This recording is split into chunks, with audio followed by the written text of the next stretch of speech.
नमस्कार दोस्तों, welcome to महाफिजिक्स। तो चलिए शुरू करते हैं। तो पिछले क्लास में हमने देखा था दोस्तों मोशन इन स्ट्रेट लाइन का कौन सा पार्ट, डिस्टेंस और डिस्प्लेसमेंट। अब हम देखेंगे वेलोसिटी और स्पीड। 9th 10th 11 और अभी तक हम वही पढ़ जा रहे हैं। फिर भी मैं ऐसा बेसिक कॉन्सेप्ट्स मैं आपके लिए लेकर आया हूँ। अपलोडिंग का काम चालू है दोस्तों, सॉरी फॉर इनकन्वीनियंस। क्लास चालू है, रुकना नहीं है हमें। आप भी मत रुकिए, आप भी पढ़ाई अपनी जारी रखिए। मैं भी नहीं रुक रहा हूँ। जो भी मुझे डिफिकल्टीज आ रही है अपलोडिंग की या जो भी टेक्निकल प्रॉब्लम्स आ रहे हैं उनको सॉल्व करने का पूरा प्रयास किया जा रहा है और अपलोडिंग का काम भी अभी चालू है दोस्तों। ओके, तो वेलोसिटी और स्पीड को देखने से पहले क्वेश्चन अराइज होता है कि वेलोसिटी और स्पीड की जरूरत क्यों है। इसका एकदम सिंपल एग्जांपल तो देता हूँ जिसके तहत आपको पूरा पिक्चर क्लियर हो ही जाएगा।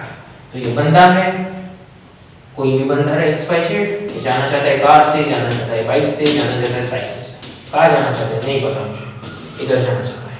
कार पर भी जाए, डोंट केयर। अब जब कार से जाएगा, बाइक से जाएगा, साइकिल से जाएगा, दौड़ते हुए जाएगा, पैदल जाएगा, तो हमारे मन में क्वेश्चन आएगा कौन सा, कि भैया या बंदे कितने स्पीड से जाएगा, हाउ फास्ट। कौन सा क्वेश्चन आएगा दोस्तों, हाउ फास्ट मूविंग या ऑब्जेक्ट इज मूविंग। इसका जवाब उसको देता है स्पीड। यानी कोई भी अगर पार्टिकल मोशन परफॉर्म कर रहा है, कौन सा भी मोशन हो, हमारे मन में सबसे पहले क्वेश्चन कौन सा आता है, how fast that particle is. उसका जवाब कौन देगा, वेलोसिटी देगी, स्पीड देगी। कैसे देगी चलिए देखते हैं। तो सबसे पहले देख लेते हैं वेलोसिटी। डेफिनेशन तो देखेंगे, सबसे पहले फार्मूला लिख लेता हूं ताकि बहुत इजी जाए हमें डेफिनेशन समझने के लिए। What is this, change in the displacement of the particle with respect to time. Change in the displacement of the particle with respect to time. It's very simple. Let's start. देखते example से समझते हैं। बार-बार example देने का अर्थ ये है और वीडियो को लंबा करने का आपको थोड़ा लगता होगा कि बेसिक कांसेप्ट के लिए वीडियो क्यों बड़े होते जा रहे हैं। फिजिक्स नेचुरल साइंस है एक्चुअली। नेचुरल फिनोमेना की स्टडी फिजिक्स में करते हैं। तो जब तक नेचुरल से रिलेटेड यानी नेचर से रिलेटेड, डेली लाइफ से रिलेटेड एग्जांपल नहीं देंगे तो अंडरस्टैंडिंग के लिए प्रॉब्लम आ सकता है। इससे हमारा इंटरेस्ट सब्जेक्ट के प्रति बढ़ता है। इंटरेस्ट अगर बढ़ता है तो पढ़ाई अच्छी होगी, अंडरस्टैंडिंग अच्छी होगी and thereby your marks improvement, you thoroughly improved because of the interest on the mouth। और इंटरेस्ट क्रिएट करने के लिए डेली लाइफ से किसी भी सब्जेक्ट को लिंक करना बेहद जरूरी है। चलिए वेलोसिटी, यहाँ पर मैं खड़ा इधर जाने की कोशिश कर रहा हूँ। ये जो डिस्टेंस है इनिशियली टाइम 0 सेकंड रहेगा। इनिशियली नहीं गया ना मैं इधर चुका, इनिशियली 0 ना, यहाँ पर डिस्टेंस भी इनिशियली 0। यहाँ से मैं गया 10 मीटर तक पहुंचा और रुक गया। कितना मीटर दोस्तों, बोलिए 10 मीटर, बोलिए 10 मीटर।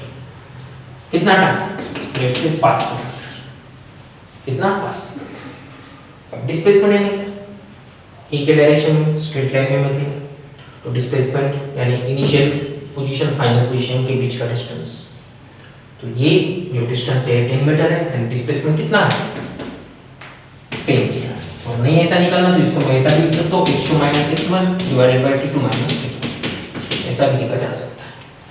तो यहाँ पर x2 की वैल्यू कितनी है 10, x1 की वैल्यू कितनी 0, t2 यानी कितना 5 सेकंड, फाइनल टाइम 5 सेकंड और t1 यानी 0। कितना आंसर है 10 - 0 10 5। इसका यूनिट क्या होगा बेटा, 10 क्या था मीटर, तो यहाँ पर मीटर। इसका यूनिट क्या था दोस्तों सेकंड।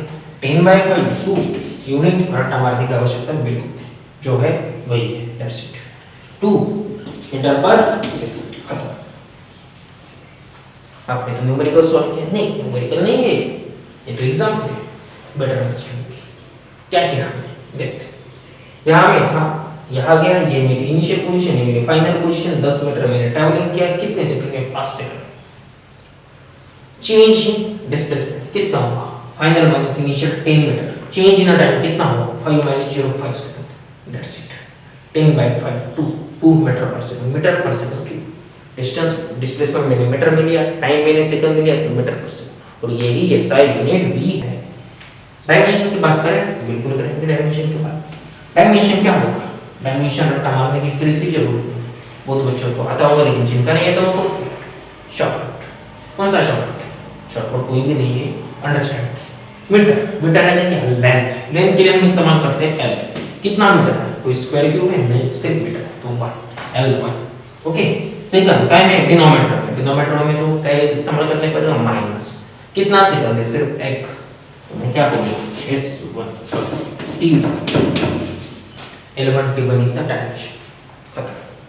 इस प्रकार से वेलोसिटी खत्म नहीं हुआ, वेलोसिटी और स्पीड का डिफरेंस बाकी। तो चलिए यहाँ पर हम लिखते हैं स्पीड, इसको इलस्ट्रेट करते हैं, और फिर हम लिखेंगे उनके बीच का डिफरेंस। यहाँ पर आ गया दोस्तों स्पीड। अब स्पीड क्या है, वही सेम एग्जांपल हम लेते हैं, सेम एग्जांपल लेते हैं, यहाँ से मैं इधर गया और सीध, लेकिन दूसरे एग्जांपल से लेते हैं, थोड़ा वो एनालॉजी हो जाएगी। चलिए यहाँ था, ऐसे ऐसे ऐसे करके यहाँ तक है, कितना ट्रैवल किया, सपोज 20 मीटर। इस डायग्राम को कितना डिस्टेंस ट्रैवल किया दोस्तों 20 मीटर, सपोज 5 सेकंड लिए, कितने 5 सेकंड। स्पीड फिलहाल के लिए इससे रिप्रेजेंट करता हूँ, इसको इससे डिस्प्लेसमेंट को भी रिप्रेजेंट करते हैं, तो थोड़ा सा ध्यान दें। टोटल डिस्टेंस, व्हाट इज, क्या सिर्फ डिस्टेंस बोलेंगे, डिस्टेंस अपॉन क्या होगा, डिस्टेंस कितना 20 मीटर, टाइम कितना 5 सेकंड, कितना आंसर 4, इकाई में मीटर, इकाई में सेकंड, तो ये क्या मीटर पर सेकंड। वेलोसिटी और स्पीड का यूनिट भी सेम है, डायमेंशन ऑफ कोर्स सेम रहेगा, फर्क सिर्फ एक चीज में। ओके, एक चीज में ब्रॉडली है, यानी एक चीज मेन डिफरेंस है, कौन सा, वो देखिए। क्या इसको मैं वेलोसिटी को यहाँ पर क्या नहीं बोल सकता, सॉरी स्पीड नहीं बोल सकता, ऑफ कोर्स बोल सकता। जो अगर हम सीधे ट्रैवलिंग करें, यही हमारा डिस्टेंस होगा ना भैया, होगा, तो ये अगर डिस्टेंस होगा तो इसको हम डिस्टेंस भी कंसीडर कर सकते हैं, डिस्प्लेसमेंट तो यही हो, तो फिर ये क्या हमारी स्पीड नहीं है, ऑफ कोर्स ये हमारी स्पीड है, कहाँ पर, ये 2 मीटर पर सेकंड। क्यों स्पीड है, बिकॉज यहाँ पर डिस्टेंस और डिस्प्लेसमेंट दोनों सेम है। एक चीज ध्यान रखिए, डिस्प्लेसमेंट कम भी हो सकता है डिस्टेंस से और 0 भी हो सकता है, लेकिन डिस्टेंस डिस्प्लेसमेंट से ज़्यादा भी हो सकता है, वो पिछला क्लास थोड़ा सा याद कीजिए। अब महत्वपूर्ण बात कौन सी, दोनों के बीच का डिफरेंस, बहुत ही इंपॉर्टेंट, दोनों के बीच का डिफरेंस। कुछ रब करना चाहिए, थोड़ा रब कर लेते हैं। क्यों डिफरेंस है दोस्तों, देखिए स्पीड हुआ, वेलोसिटी, डिफरेंस ये दोस्तों बिकॉज स्पीड में हमने डिस्टेंस लिया जो कि है कौन सी क्वांटिटी, स्केलर क्वांटिटी। वेलोसिटी में हमने डिस्प्लेसमेंट लिया बिकॉज वो कौन सी क्वांटिटी है, वेक्टर क्वांटिटी। तो जब भी आपको किसी की स्पीड जाननी हो, सीधी भाषा में बात करूं मैं, तो if I want to know how the particle moving, not how fast the particle is moving, then I will consider only speed। कितने स्पीड से जा रहा है कि मुझे पता करना है, कितने गति से जा रहा है ये पता करना है, तो मैं क्या करूंगा, सिर्फ स्पीड के बारे में सोचूंगा। यानी यहाँ पर मैं सिंपली लिख देता हूँ how fast particle is moving. यहाँ पर करेक्ट बोलिए, animal is how fast particle, how fast and position, and how fast is particle moving, उसके साथ उसका position, and where is the particle moving, सीधी भाषा, यानी पार्टिकल कितनी गति से जा रहा है और कहाँ जा रहा है, दोनों यहाँ पर यानी वेलोसिटी। समझे क्या आपको, क्या बोला मैंने कि पार्टिकल को कितना फास्ट मूव होगा, उसके साथ कौन से डायरेक्शन में जाएगा, जब फास्ट यानी हाउ फास्ट में आएगा, डायरेक्शन में आएंगे, तब हम यूज करेंगे वेलोसिटी। और सिर्फ अगर हमें सिर्फ गति के बारे में जानना है, हाउ फास्ट, तो आएगा speed. Therefore it is a vector quantity, it is scalar quantity velocity, because उसमें डायरेक्शन इन्वॉल्व है। वेलोसिटी गति भी देती है और डायरेक्शन भी देती है। In which direction particle is moving, तो वी विल कंसीडर वेलोसिटी, और डायरेक्शन का कोई मतलब नहीं है हमें, तो हम कंसीडर करेंगे दोस्तों स्पीड। तो ये बेसिक डिफरेंस जो हमें ध्यान में रखना है। आई होप ये क्लियर हुआ होगा। How fast the particle is moving, then we will consider the speed, and of course how fast the particle is moving and where it is moving. If we have to consider both, then we should concern about the its velocity, not about its speed. Okay guys, okay clear हो चुका है, और इसमें ज़्यादा कुछ है नहीं, इतना ध्यान में रखिए। यूनिट ऑफ डायमेंशन ध्यान में रखना बहुत ही आवश्यक है आगे के लिए, बिकॉज ये बेसिक्स है। तो हो सकता है आगे का लेक्चर एक्सेलरेशन पर हो, अदरवाइज सीधा आगे लेक्चर कहाँ पर अपना रोटेशनल डायनामिक्स चालू करूँगा, और रोटेशनल डायनामिक्स के बेसिक से चालू करेंगे और सीधे न्यूमेरिकल थ्योरी पूरे कंप्लीट करने की कोशिश करेंगे। होप कि आपको वीडियो लेक्चर पसंद आया है, तो वीडियो देखना ना मत भूलिए।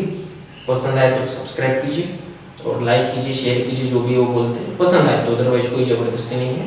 पसंद है, आपको लगता है कि कंटेंट अच्छा है, बंदे में कैपेसिटी है, तो शेयर कीजिए, आपके साथ दूसरों का भी भला होगा। जितना टाइम है फ्रैंकली स्पीकिंग उतना मैं पूरा प्रयास करूँगा, बहुत सारे मैं टॉपिक को ले सकूँ, न्यूमेरिकल भी ले सकूँ, प्रीवियस ईयर के पेपर भी ले सकूँ, जैसे फिजिकल ट्यूशन में होता है, तो पूरा प्रयास करूँगा। ठीक है।